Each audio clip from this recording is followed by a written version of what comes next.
Hi friends, ఈరోజు మనము Philips iron box గురించి ఫిలిప్స్ స్టీమ్ ఐరన్ బాక్స్ అంటాం ఫ్రెండ్స్. ఈ వీడియోలో చూపిస్తున్నది చూడండి ఫ్రెండ్స్, ఏ విధంగా ఉంటుంది ఇది.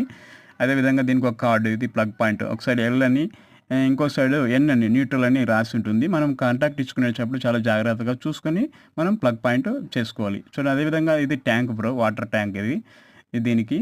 అదేవిధంగా ఇక్కడ ట్యూనింగ్ ఉంటుంది బ్రో దీనికి. అంటే మనం ఊల్ క్లాత్ని ఐరన్ చేస్తున్నామా, లేకుంటే లైలన్ క్లాత్ని ఐరన్ చేస్తున్నామా, అదేవిధంగా కాటన్ క్లాత్ని ఐరన్ చేస్తున్నామా అంటే మినిమం మ్యాక్సిమం ట్యూనింగ్ ఉంటుంది. దాన్ని బట్టి మనకు ఐరన్ బాక్స్ కట్అవుట్ అవుతుంది.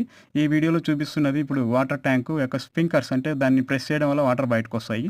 తర్వాత ఈ హోల్ అనేది దీంట్లోకి మనం వాటర్ పోసుకోవాలి. చూడండి ఫ్రెండ్స్, ఈ వీడియోలో చూపిస్తున్నా వాటర్ ఈ విధంగా దాంట్లోకి నింపుకొని మనం ఐరన్ చేసుకోవడం అనేది జరుగుతుంది.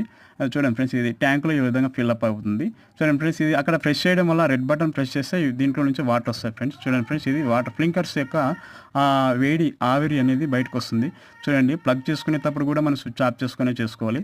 తర్వాత ప్లగ్ చేసుకున్న తర్వాత ఆన్ చేసుకొని మనం ఈ ఐరన్ బాక్స్ని యూజ్ చేయడం అనేది జరుగుతుంది. చూడండి ఫ్రెండ్స్, ఇది నియాన్ ల్యాంప్ మనం వెలిగింది అంటే ఈ ఐరన్ బాక్స్ ఆన్ అయింది అని.